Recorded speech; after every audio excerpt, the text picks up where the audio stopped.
Halo teman-teman, ketemu lagi di YouTube channel aku. Kali ini adalah video berbagi ilmu episode 4. Jadi, kita masih membahas tentang finansial.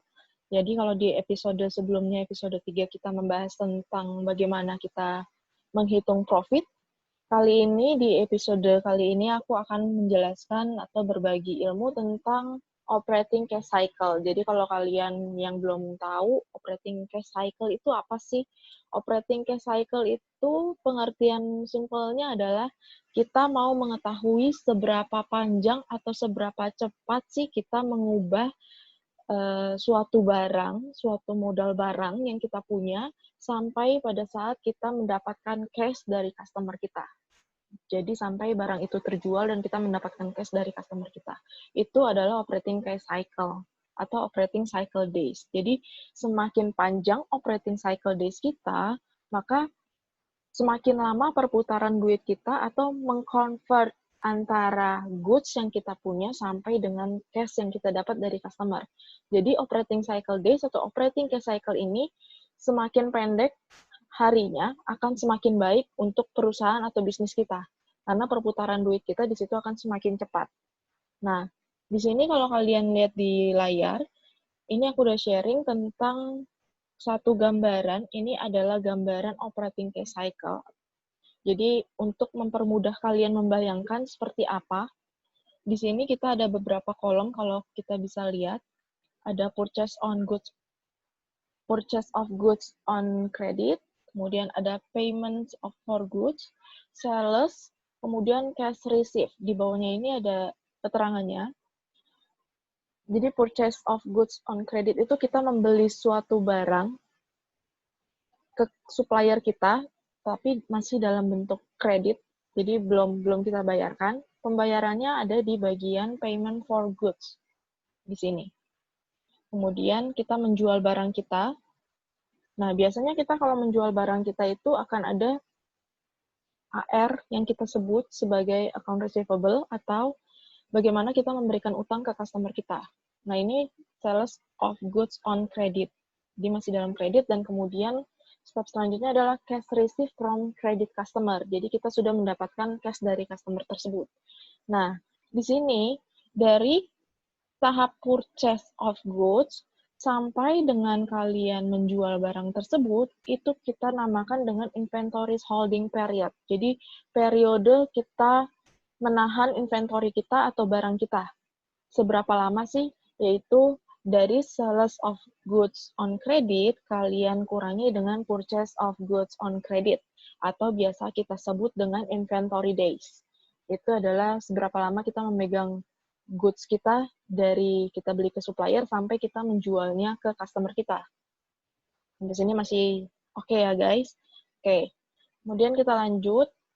Di sini ada sales of goods on credit sampai cash receipt from credit customer. Ini kita sebut dengan AR atau account receivable. Jadi ini AR. Sepanjang period ini adalah AR.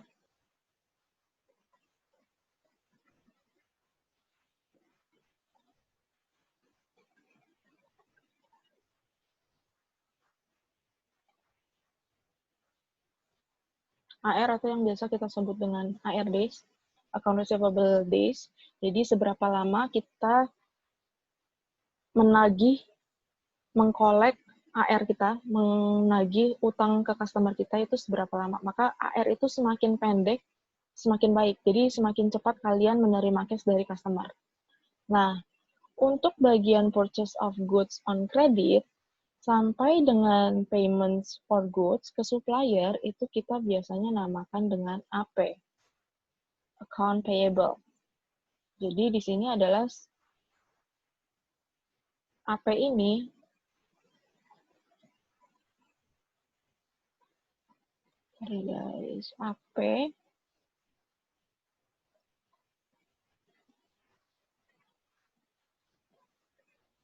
AP ini artinya adalah seberapa lama kita membayarkan hutang kita ke supplier. Jadi AP itu sebenarnya semakin panjang, semakin baik. Nah, Ini adalah gambarannya, teman-teman. Jadi, untuk menghitung operating cash cycle kita, yaitu rumusnya yang digunakan adalah AR kalian tambahkan inventory days, kalian kurangi AP. Kalau dari gambaran ini, seperti yang kalian bisa lihat di layar, operating cash cycle kita itu ada di posisi ini. Jadi dari payments for goods ke supplier sampai dengan cash receipt from credit to customer, itu kita namakan operating cash cycle. Seberapa cepat perputaran duit kita dari mengubah barang yang kita punya sampai kita dapat cash receipt dari customer. Itu operating cash cycle. Kalau mau dibayangkan juga seperti ini rumusnya. Nah, inventory days tambah AR, kemudian kalian kurangi dengan AP.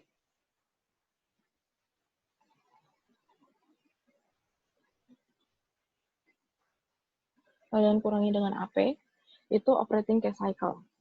Rumus inventory days-nya sendiri adalah kalian bisa total inventory kalian bagi dengan COGS. Jadi COGS kemarin kita sudah belajar tentang COGS ya, dalam menghitung profit. Jadi COGS itu apa saja. Kemudian kalikan dengan 360 hari. Untuk AR-nya sendiri, utang kalian ke customer amount-nya sebesar berapa, kalian bagi dengan average sales kalian kali dengan 360. Kemudian AP, utang kalian ke supplier, kalian bagi dengan average COGS kalian kali dengan 360. Contohnya seperti ini.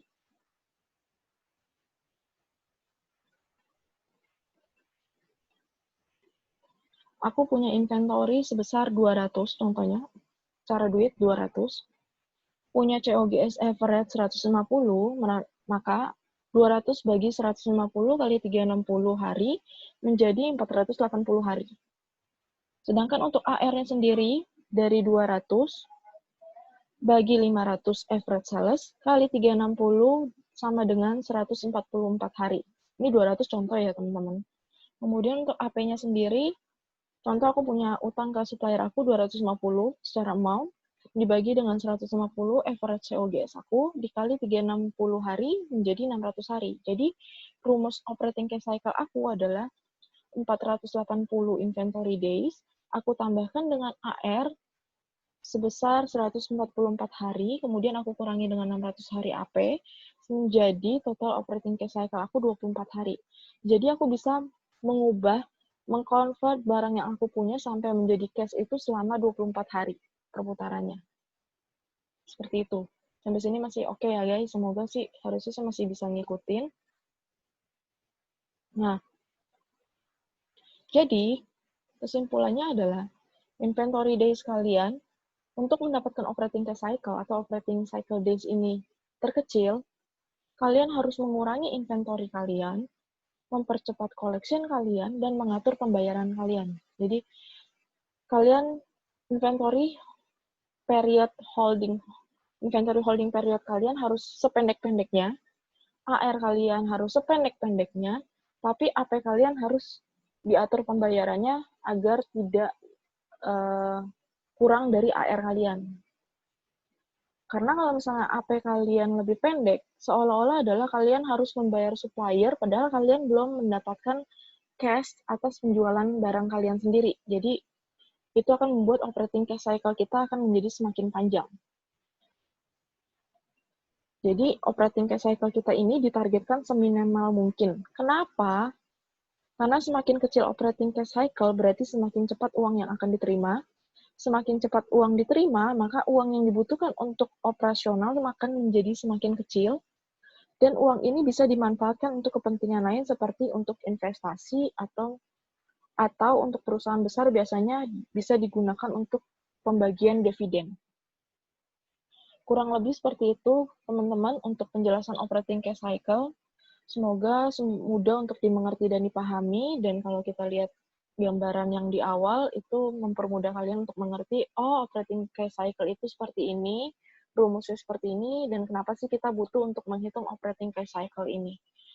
Oke, teman-teman, sekian video untuk episode kali ini. Semoga video ini bisa bermanfaat dan berguna untuk teman-teman sekalian, dan jika memang video ini kalian merasa oke atau mendapatkan manfaat, kalian bisa sharing video ini ke teman-teman kalian yang lain.